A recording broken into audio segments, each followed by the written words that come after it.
I would like to invite Mrs. Anuja Doyfode ma'am to guide us.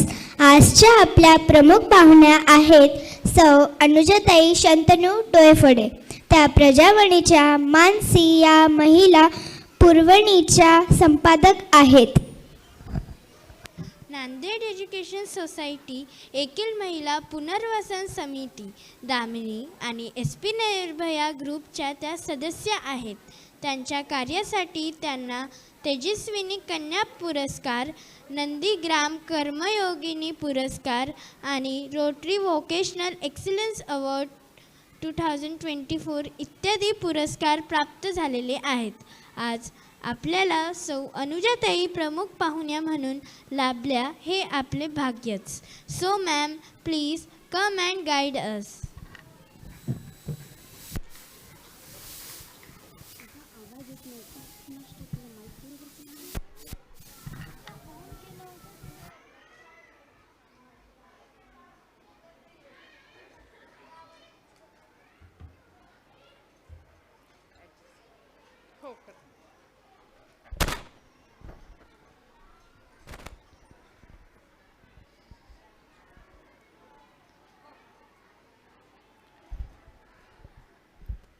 नमस्कार.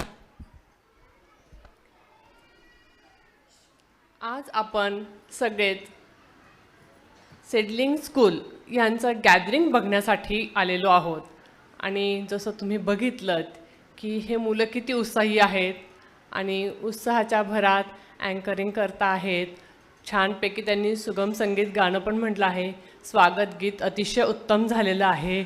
आणि मी आत्ताच तो पॉम्पलेट वाचत होते, तर गेस्ट स्पीचसाठी त्यांनी मला 5 मिनटं दिली आहेत. तर त्याच्यामुळे या 5 मिनटामध्ये मला बराच आढावा घ्यायचा आहे. या शाळेच्या अरुण जोशी सर आणि दुधगावकर सर आणि दुधगावकर मॅडम ह्यांनी फाउंडेशन मेंबर म्हणून ही शाळा चालू केलेली आहे. हे शाळेचं 6वं ॲन्युअल इयर आहे आणि अल्पावधी काळामध्ये एक उत्तम प्रकारची शाळा या सगळ्या टीमकडून चालवली जात आहे. तुम्ही आत्ताच बघितलं की हे सगळी मुलं किती कॉन्फिडंटली स्टेजवरती वावरत आहेत. तसं हे कुसुम सभागृह इथे येऊन डेअरिंगनी बोलायचं म्हणजे पहिला आत्मविश्वास पाहिजे. त्याच्याशिवाय या स्टेजवरती कोणी येऊच शकत नाही. आणि मला खूप आनंद वाटला की हे 6-7 वर्षाची मुलंसुद्धा अतिशय आत्मविश्वासाने स्टेजवरती आले, स्टेजवरती वावरले, स्टेजवरती उभं राहून त्यांनी पारितोषिकांचा स्वीकार केला. सुगम संगीत, स्वागतगीत खूप छान म्हटलं. आणि ह्या सगळ्या पार्श्वभूमीवरती ह्यांचं भविष्य अतिशय उज्ज्वल आहे ह्याची मी तुम्हाला खात्री देते. आपण बघतोच आहोत की नांदेड हे एक शैक्षणिक हब म्हणून सध्या नावाजलेलं आहे. आणि नांदेडमध्ये IT आणि डॉक्टर बनवण्याचे कारखाने जोरातच चालू आहेत. आणि मला ह्या सगळ्या वातावरणामध्ये एक पॅरेंट म्हणून अतिशय दुःख होतं की आपण हे मुलांकडे कोणत्या दृष्टीने बघत आहोत. आपण जेव्हा आंब्याचं झाड लावतो त्या आंब्याच्या झाडाला आंबेच येणार आहेत. जेव्हा आपण मोगऱ्याचं झाड लावतो त्या झाडाला मोगराच येणार आहे. ज्या झाडाला चिक्कू आहेत त्या झाडाला चिक्कूच येणार आहे. पण आपण आपल्या पाल्यांकडून काय अपेक्षा करतो आहे ह्याचा थोडा आढावा घेणं अतिशय गरजेचं आहे. तुम्ही एकाच झाडाकडून आंबाही पाहिजे, चिक्कूही पाहिजे, वास देणारा मोगराही पाहिजे ही अपेक्षा करू नका. आज बहुसंख्य पालक माझ्यासमोर उभे आहेत आणि मी अधिकाराच्या वाण्याने पालकांना तर एवढं नक्कीच सांगू शकते की पालक म्हणून जसं हे पाल्य म्हणून प्रवास करत असेल तसंच आपणही पालक म्हणून एक प्रवास करत आहोत. आणि ह्या सगळ्या तणावपूर्ण वातावरणामध्ये जीवघेणी जी स्पर्धा चालू आहे त्या सगळ्या स्पर्धेमध्ये, या रॅट रेसमध्ये आपण आपल्या पाल्याला किती सवलत द्यायची हे आपण ठरवलं पाहिजे. तुम्ही बघा, हे नावच आहे सीडलिंग. सीडलिंग म्हणजे काय हो? जेव्हा आपण एखादं बी पेरतो तेव्हा त्याला एक पोषक वातावरण मिळतं, त्याला छान उत्तम जमीन मिळते, त्याला योग्य असं पाणी मिळतं आणि त्याला ऊन जेवढं पाहिजे आहे तेवढं मिळतो. तो जो सूर्यप्रकाश आहे, ते जे पाणी आहे आणि ती जी उत्तम जमीन आहे, ह्याच्यातून जो अंकुर फुटतो ते म्हणजे सीडलिंग्स. शाळेचं उत्तम नाव आहे आणि ह्या नावासाठी मी तुमचं खरंच कौतुक करत आहे, कारण आमची मुलं पण अशीच आहेत. ही आम्ही एखाद्या बीप्रेमाने तुमच्याकडे सोपवलेली आहेत आणि तुम्हाला त्यांना ज्ञानाचं पाणी द्यायचं आहे. उत्तम असं वातावरण शाळेसाठी तुम्हाला त्यांना माती म्हणून प्रोव्हाइड करायचं आहे. आणि ज्या अशा ॲक्टिव्हिटीज तुम्ही प्रत्येक वेळेस राबवत असतात, जसं बघितलं की स्पोर्ट्स आहेत, गाणे आहेत, नाच आहे, गॅदरिंगच्या निमित्ताने यांच्यातले इतर कलागुण पण आपल्याला दिसणार आहेत.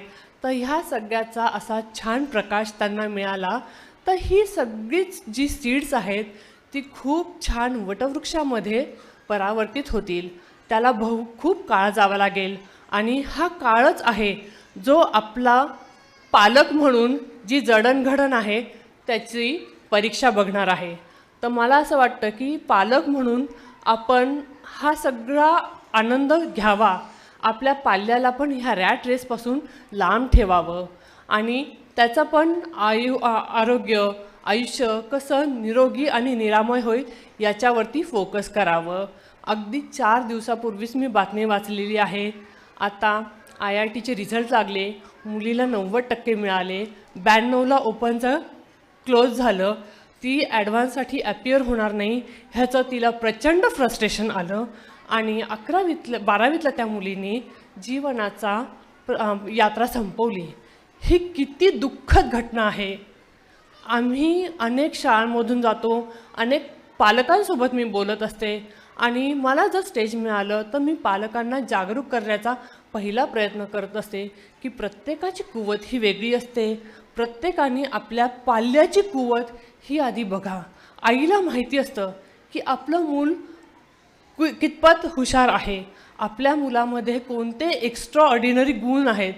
ते जे एक्स्ट्रा ऑर्डिनरी गुण आहेत त्यांनाच तुम्हाला फोकस करायचं आहे.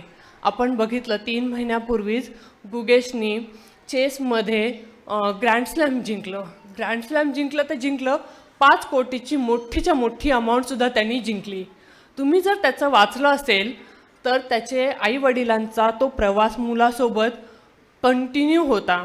आईने तर त्याला अजिबातच 1 मिनटंसुद्धा वेगळं सोडलं नाही आणि जगाच्या पाठीवरती एवढी मोठी स्पर्धा जिंकत असताना केवढा मोठा ताण त्या परिवारावरती असेल, पण त्या परिवाराने तो सगळा ताण आर्थिकदृष्ट्या, शारीरिकदृष्ट्या, मानसिकदृष्ट्या सहन केला, पण आज तो ग्रँड स्लॅम जिंकू शकला.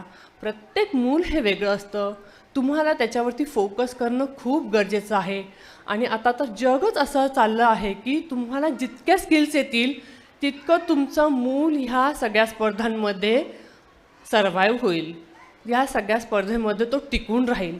त्याच्यामुळे तुम्ही तुमच्या पाल्यांमध्ये वेगवेगळे स्किल्स कसे डेव्हलप होतील याचा विचार करा.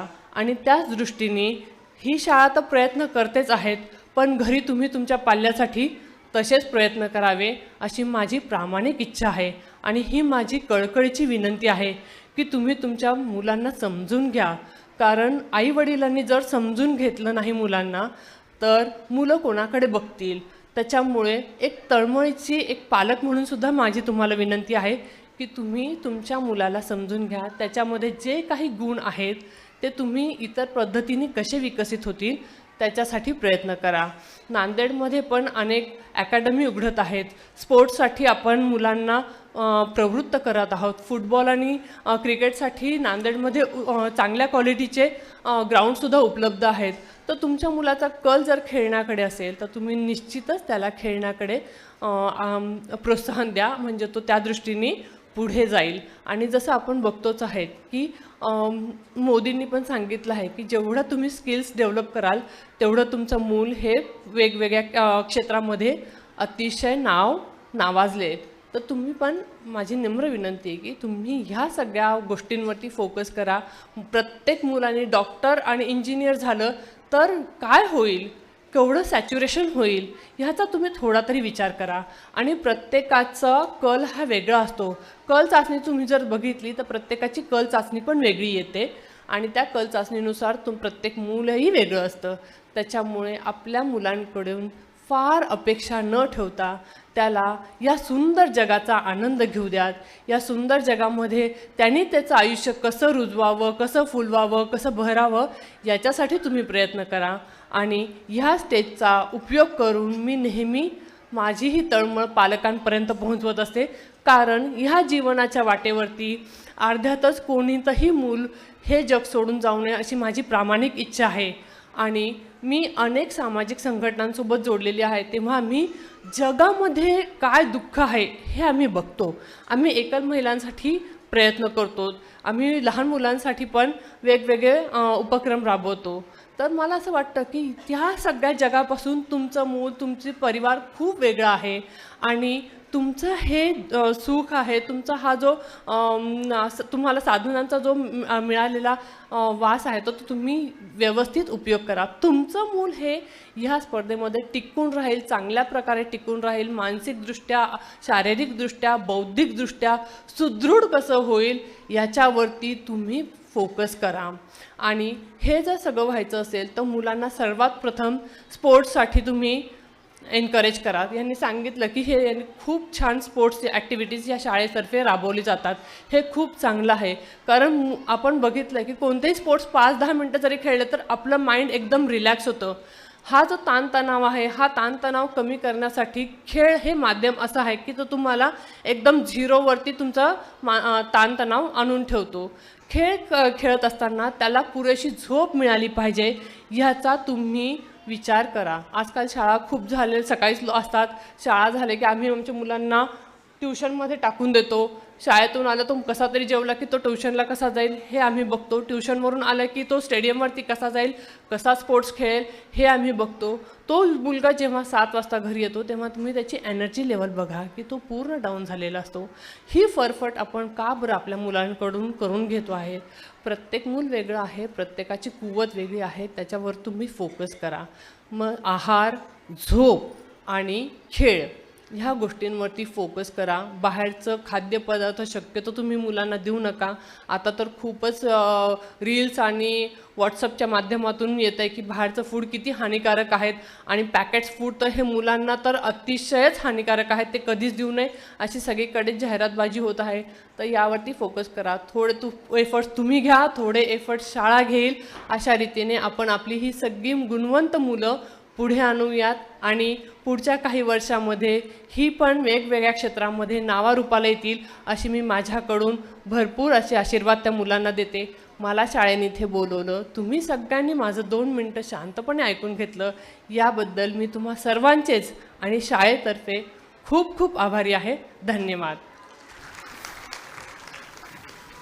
Thank you ma'am for your guidance.